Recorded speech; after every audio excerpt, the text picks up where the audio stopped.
Okay, so first of all, thank you everyone for coming.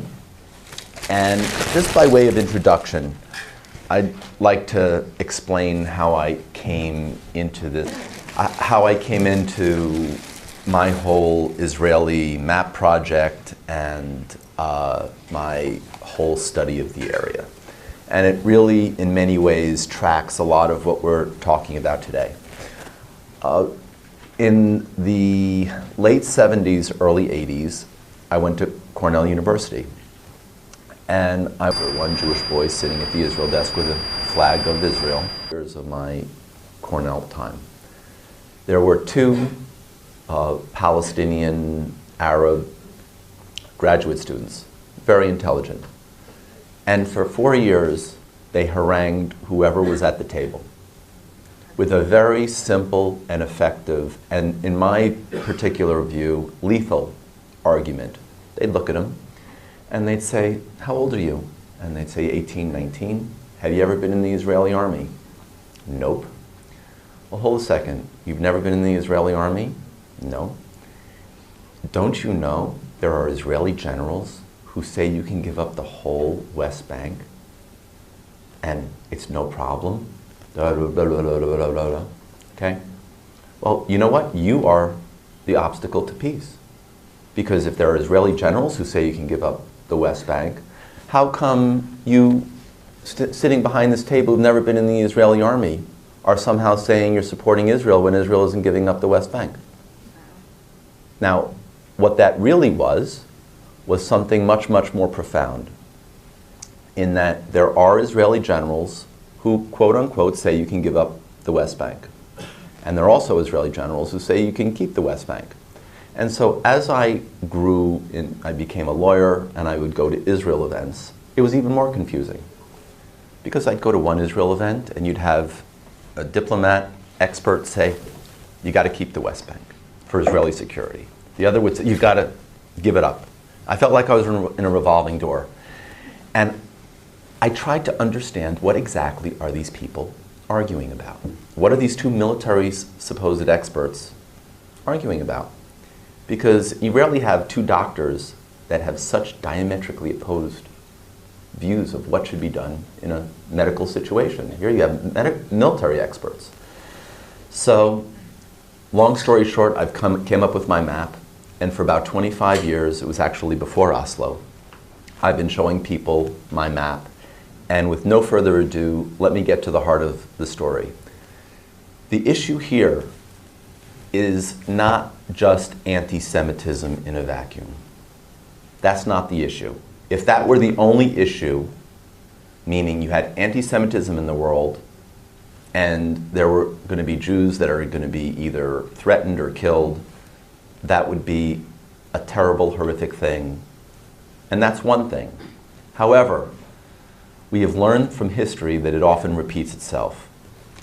And I'm now going to be giving sort of the talk I gave at the UN, but with extra stuff added.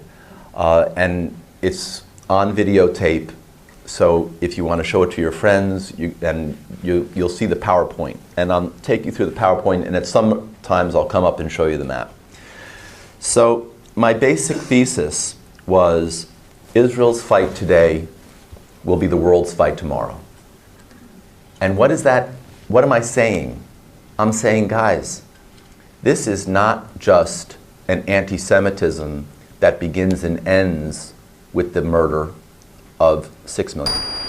I'm saying this is of what could very well be a world war that kills a great many people, including American citizens. And how I'm going to get there is I'm going to first start with a news clip. And I didn't even know how prescient this news clip was at the time. It was September 2nd, which is this month, or not this month, a month ago.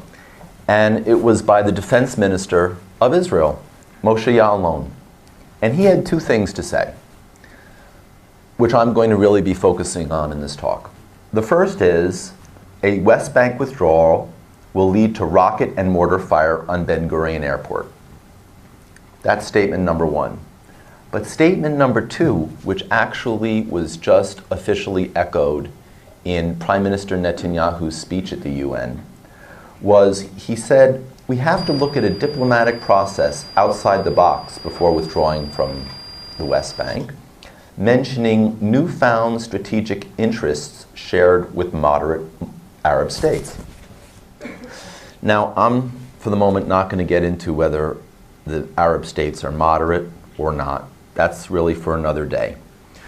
But what I'm going to say in the short, very short title is Israel Today, the World Tomorrow.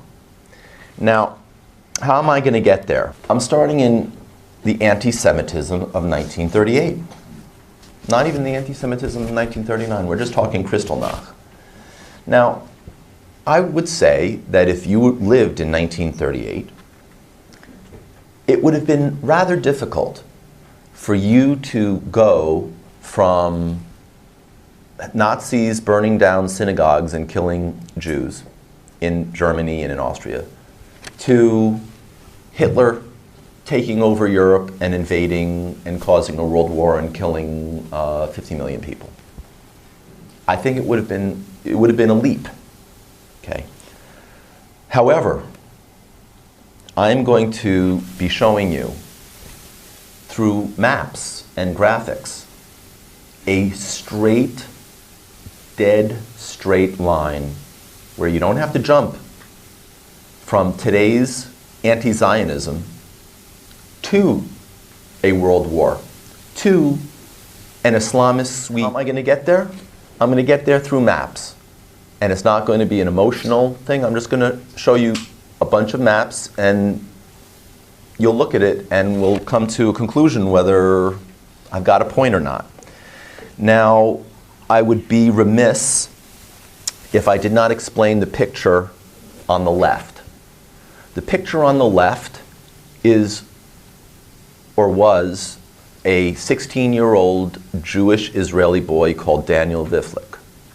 And you are seeing to the right his yellow school bus that was just outside of the Gaza Strip before a Hamas terrorist fired an anti-tank missile into a yellow school bus and killed this. That's what it looks like. That's how big, just so everyone understands how big an anti-tank missile is that caused that damage from 5 kilometers away, which is roughly 3 miles.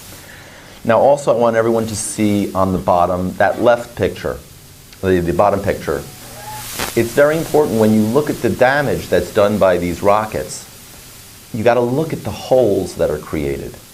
Because the holes means it wasn't just a normal explosion. And killed, not really killed, they're called anti-personal, because just like in the Boston bombing, the Boston Marathon bombing, if you noticed, a lot of people didn't get killed. But a lot of people got legs taken off or arms taken off. Why? Because they didn't make a bomb with explosive, they made a bomb with screws and ball bearings. So that's what we're up against. Now how am I going to get there? Well, I'm not going to start with my maps. I'm going to start with a map from 1582 by a German pastor. 1582. Understand this is just 100 years after Columbus discovered America, or 600 years before President Obama was receiving only 41% of his intelligence briefings in the morning. He made a map of how he saw the world. And how he saw the world was within Israel, a Jerusalem, in the center. Not because of anything other than it is the crossroads. Israel happens to be the crossroads between Asia and Africa, Africa and Europe, and Asia and Europe. It just, what I'm going to show you is that this Heinrich Bunting map is as vital to understand today's critical importance of Israel as it was in 1582. Now you're going to say, Mark, come on. How are you going to do that? Okay. And I'm going to do that with my first map that I made. Now, in this map, you can see that blue line in the upper left-hand corner. You see that diagonal blue line? Okay. I call that the dividing line. In that everything to the bottom right, there's roughly 370 million Muslims. And this does not include Pakistan, Nigeria, Indonesia, India. We're just talking on this rectangle that you see, there are 370 million Muslims in the bottom right. In the upper left, there is a country called Greece that has got a total of 11 million Christians. Now, I just got one question. What is the only non-Muslim country between 370 million Muslims and 11 million Greeks? Well, go back to the Heinrich Bunting map. It's Israel. Okay? So, to make an even finer point, let's talk about the Achilles heel of Europe. Because you've got to remember, Greece is protected by NATO. But there's this other country called Cyprus, sitting right to the west of Israel. It's only got 1 million Christians. Now, all I can tell you is if you want to understand why all of a sudden Greece, Cyprus, and Israel are forming a defensive economic alliance, is you just have to look at this map. And you understand that if Israel is there, Cyprus has got a reasonable chance of staying Cyprus. But could you imagine if Israel were not there, country of Cyprus, that's got 1 million Christians and has already been invaded in 1974 by Turkey, where Turkey has got a 300,000 people in the north of Cyprus. So this puts an even finer point on it. But now we're going to get to really the intersection of this. Because when I was at the UN, I had to be UN-like. And if you look at this map, you'd say, Mark, you know, how are you conglomerating 210 million Muslims or 370 million Muslims into one militant military fighting force? That's a little bit of a leap, right, Mark? Well, the problem is it's not exactly a leap. And the reason why it's not a leap is because the prime minister, or who now is the president of Turkey, you know, he's almost pulled a Putin.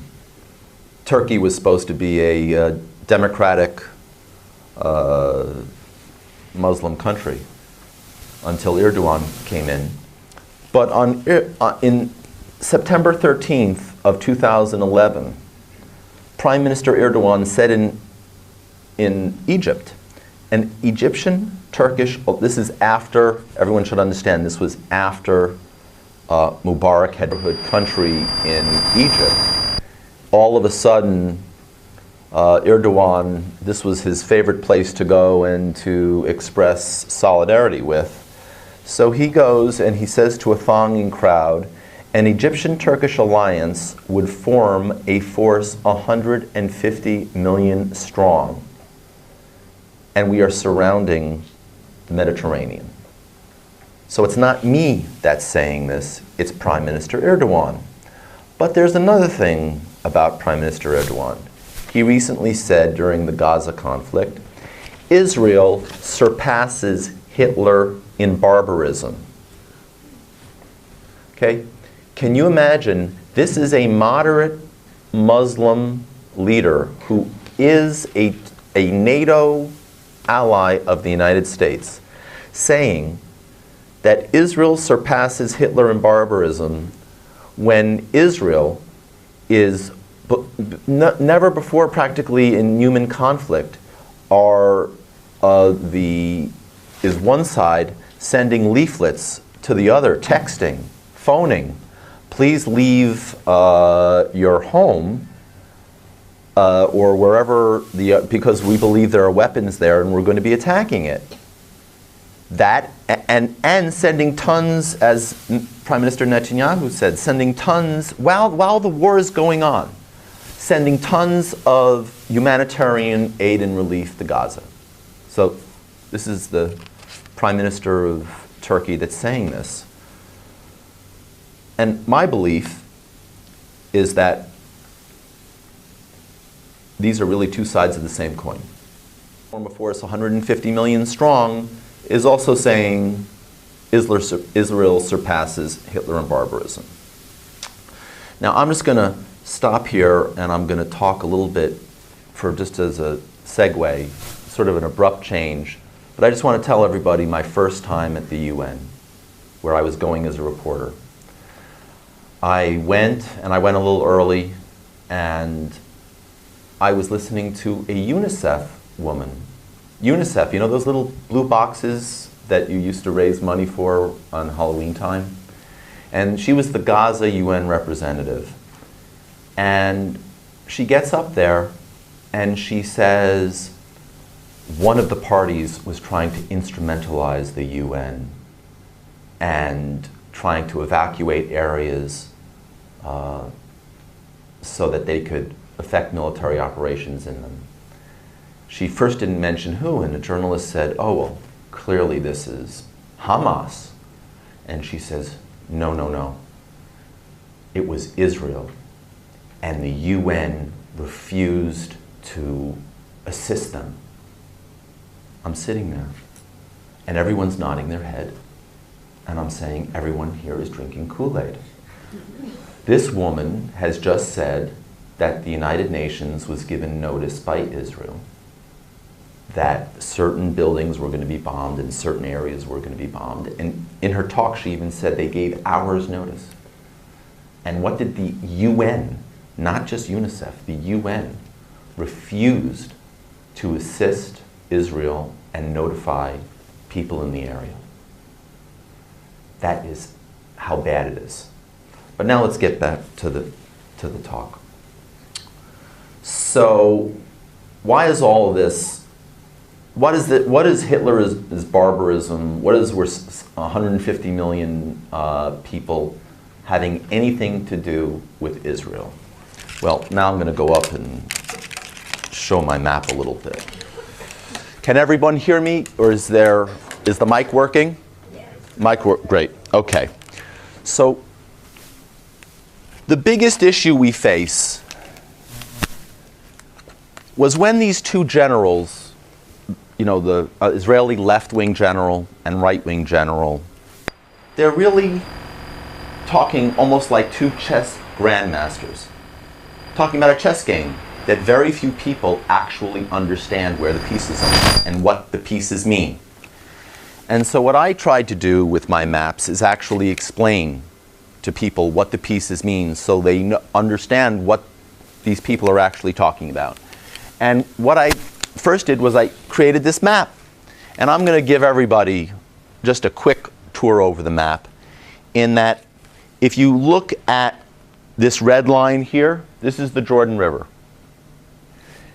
This is the area west of the Jordan River, and this is the area east of the Jordan River.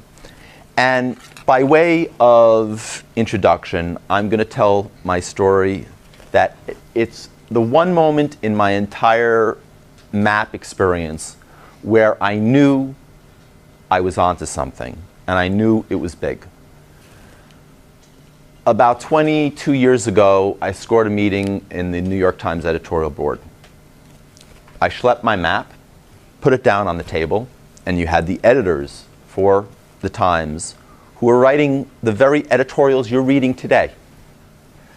And it was what I call my Wizard of Oz moment, okay, as you'll soon see. One of the editors points to this area right here and laughs and mocks me in front of the other editors and said, "That's a joke. You're never going to show me that that area is strategic. That's the West Bank. That you're never going to show. That's a joke." And I looked at him And I said, you know, you're absolutely right.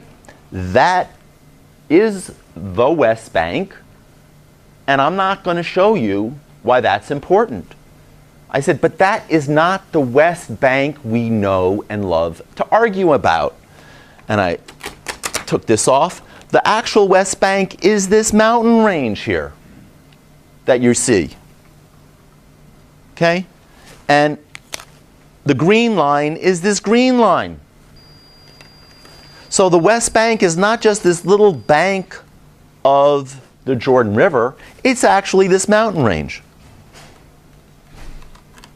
Now, once you see it like that, there's an additional permutation.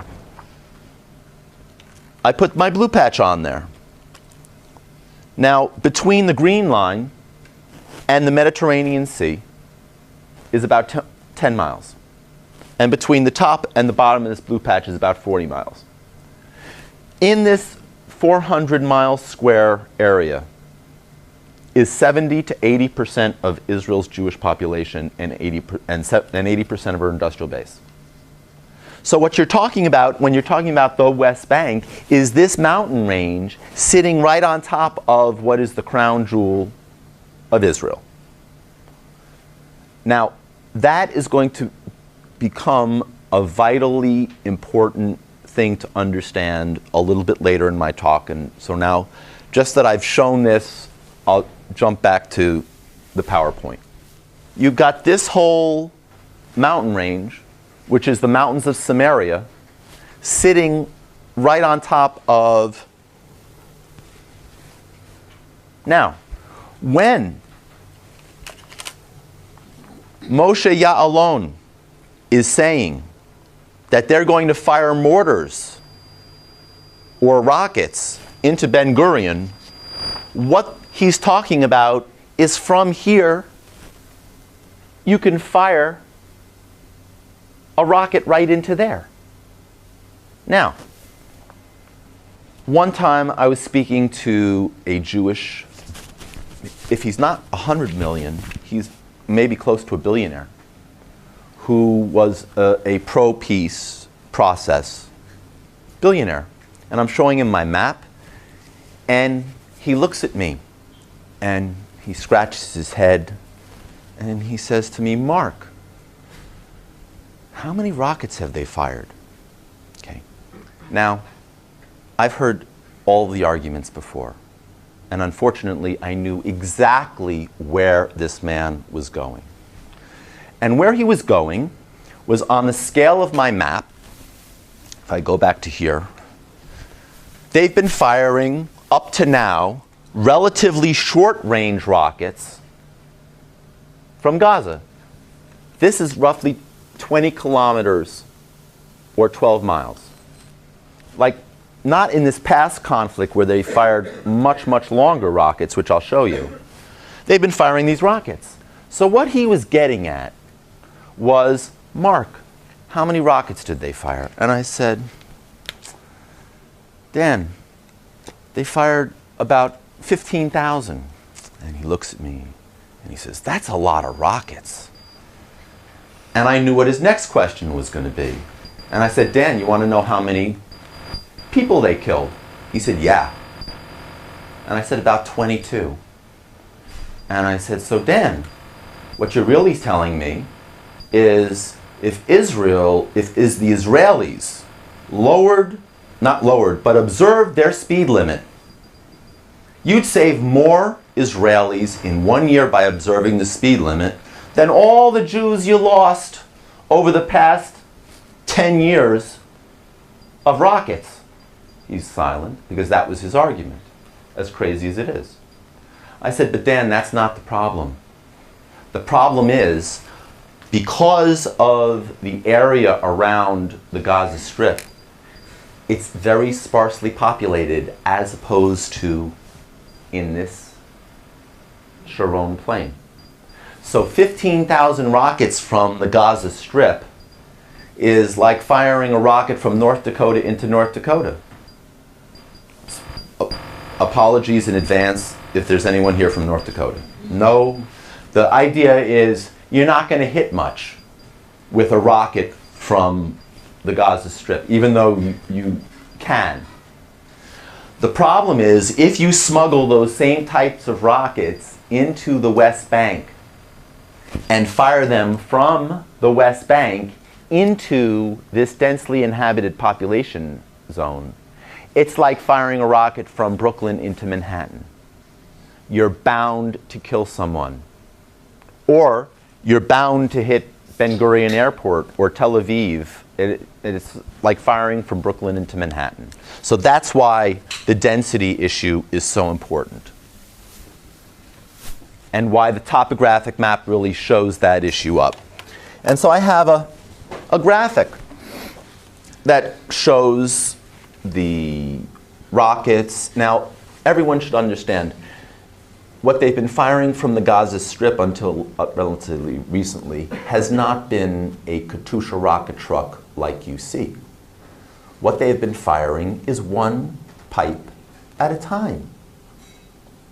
Now, what does it take to smuggle in a pipe? Not much. That's why they've been able to smuggle in a huge amount of these rockets, because it's relatively simple and easily portable. But now we have the new entrant. In that up to now, or up until not only this conflict, but beginning in the last conflict, there was a game changer. And what this game changer was it went from rockets that, can everyone see this? This is a CD that you put into your, your computer or your movies. Okay, this is the width of this is about 122 millimeters. This was the width of the old rockets. Everybody see that? Okay, so the whole rocket itself, I'll show you in a bit, but if you look at the man to the left, you get an idea of how big it is and how portable it is. So these were the old rockets, everybody. Let me show you what the new rockets are. This is the width of the new rockets. Now, instead of going 20 miles, the new rockets go 100 miles. And what really happened in this last conflict is this is the game changer. Why? Because not only do they fire these rockets carry about 30 pounds of explosive and warhead. Now, I'm looking at all you, and I know my sister is here. I love her. Thank you for coming, Robin. I love you. Okay, and Robin curls 30 pounds all the time. She's a strong person. She's, okay. Now, I challenge anyone here without straining themselves next time they hit the gym to go to a 30-pound barbell and try to lift that thing up. Okay, don't do it. How many pounds is this warhead? We're talking 300 pounds of warhead. And so what happened, and when Israel is having to attack Gaza, and with these rockets, if I get up and I'll show you and then you'll understand the whole gig.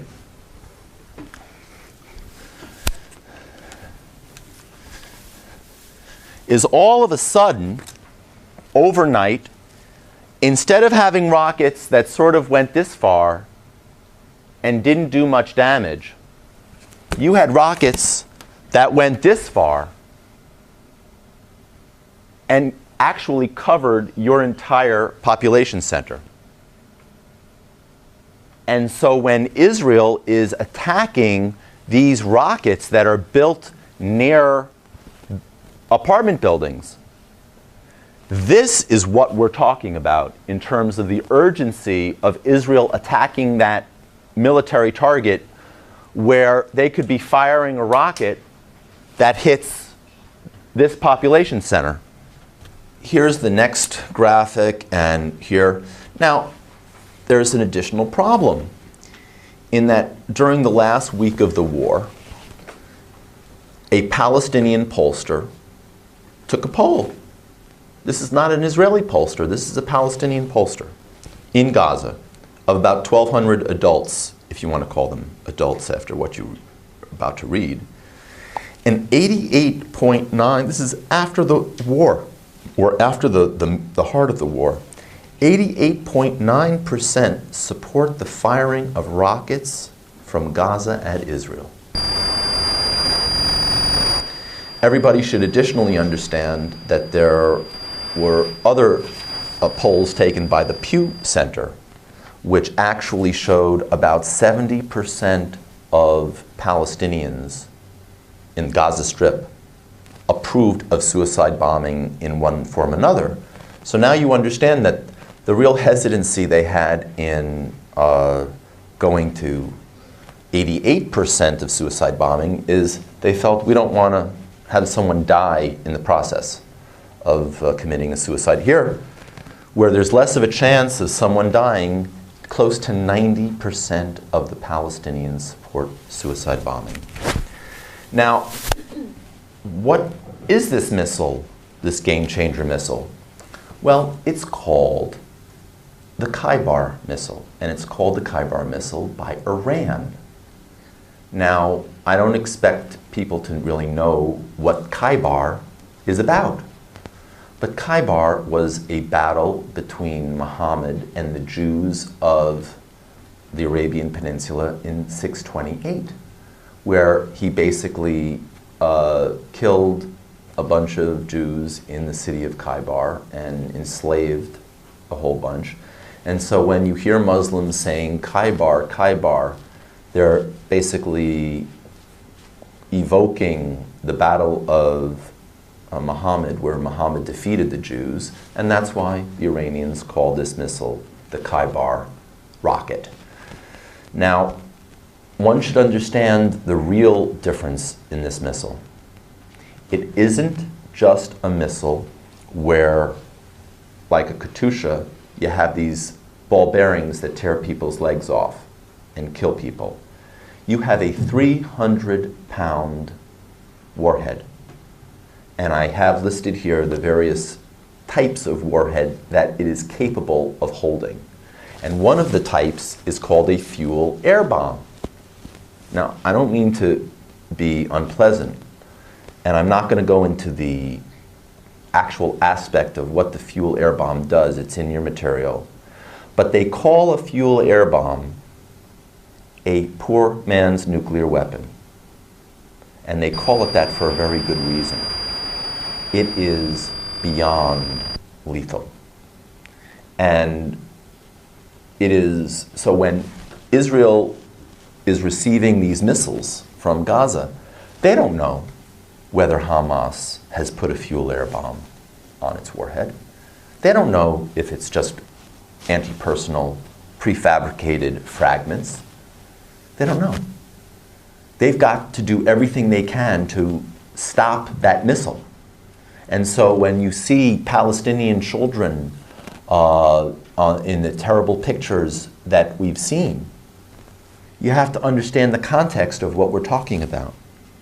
The Israelis were trying to stop these kinds of missiles from being fired at them to begin with. Now, the myth is that it's Israel versus Hamas, or Israel versus the Palestinians. It's not. This is putting the world on its head. Hamas is merely an extension of Iran. And that's where they got these missiles from. And if you remember earlier this year, March of this year, there was a whole hubbubaloo that Israel stopped a smuggling ship. Well, guess what was on this ship that the Israelis stopped? 40 of these M302s. And there's no mystery why they're called M302s, because it's 302 millimeters. This is what Israel is up against. It is a nightmare. And it is a horrific, horrific thing. And you see, this was the ship, it was the Claw C. Now they caught 40 of these. Could you imagine if Israel hadn't the intelligence, hadn't the ability to stop this ship, those 40 would have most likely found their way to Gaza. So instead of having 300, let's just say, of these M302s to begin with, they would have had 340, maybe even 400. And who knows, one of those extra 40 could have been the one that slipped through. This is what Israel is up against. So now, just to give you a comparison between the Katusha and the Kaibar, you see the man on the left. He's got a Katusha on his shoulder. You see the Kaibar on the right. Now, why am I showing you this? I'm showing you this because one of the biggest untruths about the peace process is that somehow a demilitarized Palestinian state will solve the peace process. Now, the Israeli government, unfortunately, is as guilty in propagating this misconception. But if everyone thinks back, Katushas did not start after Hamas took over in 2006. Katushas started in 2001 or 2000 when Israel built the fence where they couldn't send suicide bombers over anymore. So they had to come up with something new. And their new thing was firing these rockets. And when Abbas, the president, when Arafat and the Fatah were in control of the Gaza Strip between 2000 and 2006, Hamas fired these rockets. And what did the Fatah government say? It wasn't me, it was Hamas. How am I supposed to stop every rocket from being fired? I can't police every single street. I can't stop these terrorists. All you need is two guys carrying a rocket, and you've got somebody who can fire a rocket. Now, whether they were serious or not, let's just assume they were. When Hamas came to power, what do they say now when these rockets get fired? Oh, it's the Salafists. We can't stop every terrorist. Why? Because it's a deniable weapon. Now, this is the key. Remember how I first started out, where you had the left-wing Israeli general and the right-wing Israeli general. And one saying you have to leave the West Bank and the other saying you have to stay. This is not, pardon the pun, rocket science. So everyone should say, well, what does the Israeli left-wing general have to say about this Katusha rocket? And this is where everyone needs to listen and listen carefully and understand what I'm about to say. The Israeli general will tell you, oh, as Amos Yadlin told me about 2 years ago, no problem, we'll reinvade the West Bank. That is this is way before, way before Iron Dome. And Iron Dome really only protects against bigger missiles. They don't protect against mortars or against Katyushas that are in the air for a relatively short amount of time. So what you're talking about is there is no defense to these short-range type of missiles. And the Israeli general who says you can give up the West Bank is not telling you the full story. In that he's not giving, it's a 5-act play. And he's just giving you the first act. Yeah, you can leave the West Bank. But now, everyone here is going to be able to process and decide for themselves, A, how smuggleable the pieces are from a Katusha, and how far they go, and what the left-wing answer is, and quite frankly, whether it makes sense or not. And anyone has to look at the Gaza Strip and say, my God, if Israel couldn't reinvade the Gaza Strip without massive casualties on everybody's side, what is going to happen in the West Bank? And just ask yourself a question. If America stopped all airlines going to Ben Gurion when Israel was in this last conflict, if you have these rockets, I'll show you in another slide, they can hit Ben Gurion Airport no problem. So, as I've described before, what do these rockets carry? They carry ball bearings. And on the left bottom, you see a product of the modern anti-Semitism, and as well as chemicals. Now, once you see this, and you look at the bigger picture, which I've talked about originally, where Moshe Yadlin and now, Ya'alon, Moshe Ya'alon said we need to find strategic interests shared with moderate Arabs. So in the first part of the talk, I showed you why Israel is thinking out of the box with Cyprus and is thinking out of the box with Greece, and you are seeing a burgeoning strategic alliance with those countries.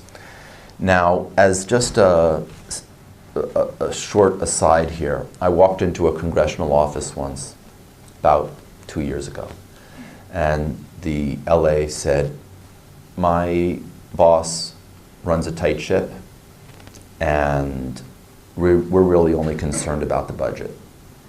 And I look at her, and so I said, my hurdle is $3 billion. And she says, yes. And what is she saying? And she's saying to me that I have to show her why Israel is more important than $3 billion in the budget. And I look at her and I said, you know, that's just too easy. I say, the real number is 14 billion. And she looks at me and she says, what are you talking about? And I said, well, everybody on Capitol Hill knows that the foreign aid budget is 14 billion. So it's not going to get passed unless AIPAC lobbies for the 3 billion as part of the 14 billion. She says, are you here for Israel? I said, yeah. She says, yeah, that's actually the number. So I said, I have to hurdle 14 billion. She says, yes. So I took out what was the earlier part of the talk, and I basically asked her a question. If Israel gets destroyed and Cyprus goes down, how much is America going to have to put in its defense budget in years 2, 3, 4, and 5 to fund the defense of a core NATO country called Greece? She said, you just bought yourself another 15 minutes. The point is, I first showed everybody the Western critical nature of Israel's importance. Now, I'm going to show you the Eastern portion. Now, to show this, and to also talk about ISIS a little bit, and to bring it into a better context, I'm going to show a new topographic map that I have.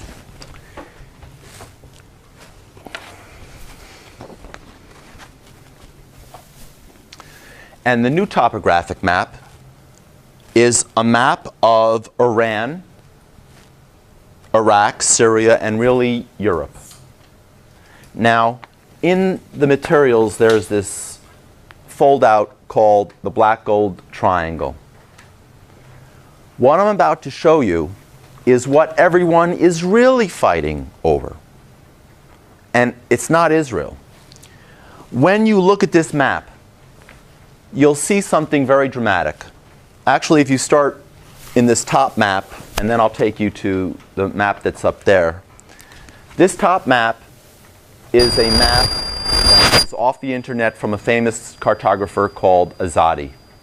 And he shows the oil and gases in the Middle East. And so what I've done, exactly where the critical oil is. But if I may, I just want to show everyone this map for a second. And basically what you're going to see is you see the mountains of Iran. Because right over here, this line here is the mountains, the western mountains of Iran, which are called the Zagros Mountains. Now, if you look at this map, all of a sudden you say, oh, okay, now I understand why Iran is Iran, and actually why Iran was an empire. Because it was rung with really what is a crown of mountains. Now, to get an idea of the mountains that we're talking about, over here, this is the Alps. These are the Alps. These are little babies compared to this range that you're talking here. Now, why is this so important? Because guess where Iran has put all of its nuclear facilities that are the key nuclear facilities? Inside of the ring. Okay? So anyone who thinks it's a chick-chack, little easy thing for Israel to fly all the way from here, past Osirak, where it bombed Iraq, and then just fly up into this hornet's nest of mountains, it ain't as easy as all that. So this is where the mountains are, but that's not the focus of what I'm talking about. What I'm talking about is something totally different. And if you look at these maps, you will think back to your high school days, or earlier, maybe junior high days, where you learned about the history of Mesopotamia. Now, what does Mesopotamia mean? It means the land between the two rivers. And what are those two rivers? The Tigris and the Euphrates. And why do you have rivers? Because you have the mountains of Syria, mountains of Turkey, where the water originates.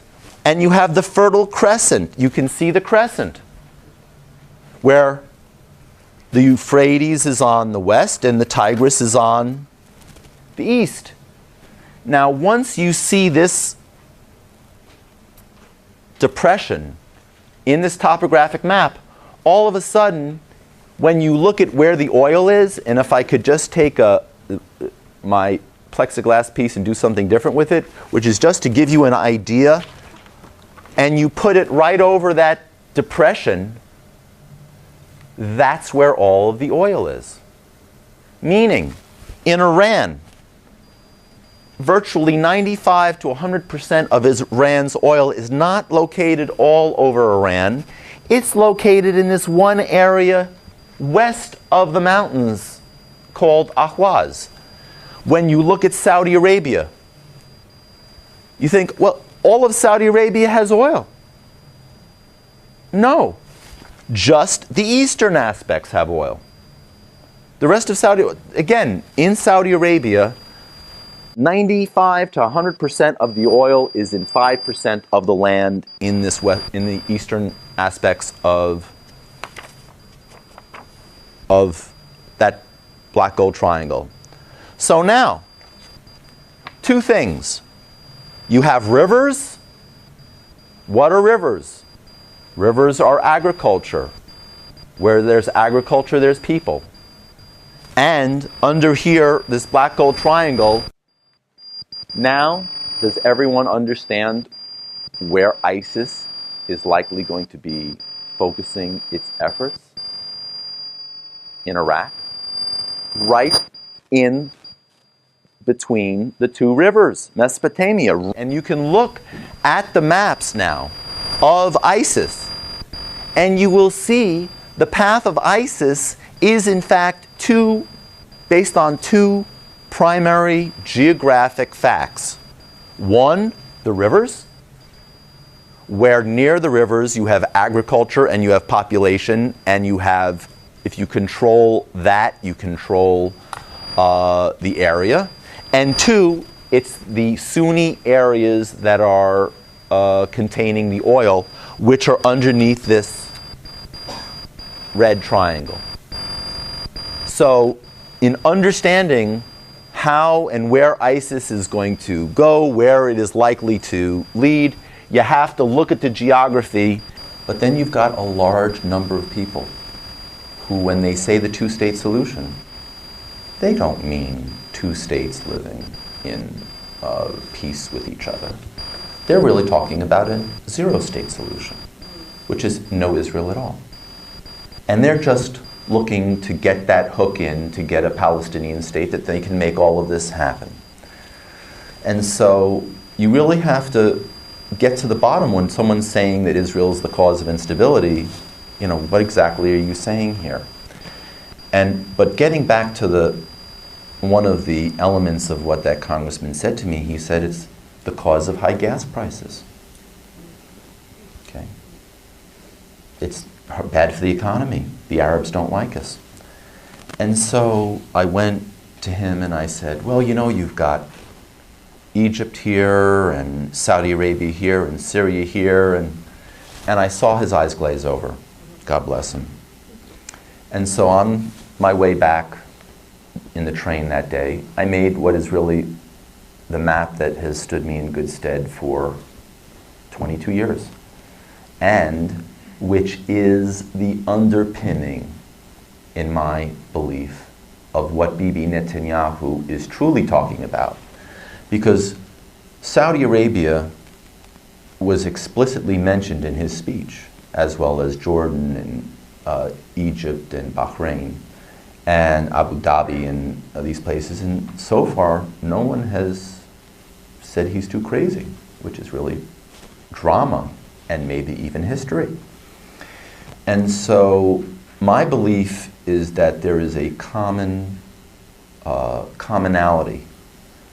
of certain strategic value to each other, that the moderate, as I will call them, of Saudi Arabia, Jordan, and Israel, and Egypt, and even part of just this general area, that there is when I always used to think, oh, anti-Semitism, they're killing Jews in Israel, no one cares, they're bombing Israel, nobody cares. But ever since the Syrian war and the Iraqi civil war, I have a little bit of a different take on the classic anti-Semitism issue, in that, let's face it, how many thousands of Christians have been murdered in Syria? How many hundreds of thousands of Muslims have been murdered in Syria and in Iraq? Where are the Christians? You would have thought, gee whiz, it's understandable that when there's a suicide bombing in Israel, the Christians aren't standing up, or the Muslims aren't standing up for the Jews being murdered. But where are the Christians and the Muslims when Christians and Muslims are being slaughtered? They're not there. So the real issue is we've got real problems. Because if the Christians and the Muslims aren't going to stand up when the Christians and Muslims are being murdered, who's going to stand up when the Jews are being murdered? Nobody but Sarah and us. So what I did on my way home was I made a simple map which took what that congressman asked at core and made it simple. Meaning I didn't get upset with him that he said, what does it mean that there's no Middle East without Israel? What am I going to get upset with a congressman about? That's what his constituents are talking to him about. So I'm going to change his mind by just looking at him and saying Holocaust? So I said, okay, let's go on your basic assumption that a Middle East without Israel will bring stability, will bring lower gas prices, will bring any of these nirvana things to occur. So let's take Israel out of the equation. And in the first cell, I just take Israel out of the equation. I say, what's going to happen? Is Lebanon an independent Lebanon? Has Lebanon been an independent Lebanon for 30, 40, 50 years? The answer is no. So how is Palestine going to be an independent Palestine? The answer is it isn't. The only thing that's practically going to happen is you're going to get a little bit of a bigger Syria, Hezbollah / Iran in the north, and a bigger Egypt in the south. That's it. 22 years. People say, yep. Next step, Jordan. Jordan's practically not there now. Could you imagine if you either have an ISIS, Hamas, West Bank Palestinian state created to Jordan's east? And by the way, if you notice, I forget, I think it was Ya'alon, he's been coming up with great quotes. He said a Palestinian state would be catastrophic for Israel, but fatal for Jordan. That's with Israel still there. Could you imagine, God forbid, if Israel weren't there? Jordan would last 5 minutes. Those are the only 2 steps I need. Because look what happens, everybody. You've got Egypt, that is in control of the Suez Canal, got 75 million now, no, actually 85 million, sorry. 85 million people, control of the Suez Canal, and the leading Arab country, and the leading Arab military, all of a sudden having a land contiguous border with Saudi Arabia. You have Syria / Hezbollah / whatever taking over Jordan. Is anyone here seeing lower gas prices? Is anyone here seeing stability? No. What you are seeing is hyper volatility, crazy volatility, which brings us back to my first map. Where is the new anti-Semitism of anti-Zionism leading? It is leading to a Western catastrophe, and it is leading to a moderate Muslim catastrophe that is a danger to the world and is a danger to the United States, where we are going to have to, one way or another, defend Greece, or pay for a Greece defense and send lives, and or somehow protect the moderate Muslims. And you go, if without Israel being there, could you imagine even landing, an American landing somehow in this area? So, getting back, let's think about Heinrich Bunting again. Have I shown that Israel is in fact the protective, stabilizing node from Asia into Europe? Yeah. And also protecting the moderate Muslims as well. And guess what? It's also protecting Africa. Because where is the caliphate going? It's just not going west. And that is why a secular Sisi Egypt is absolutely, positively vital as part of this whole mix. So, that is really the presentation. And you want to open it up for questions?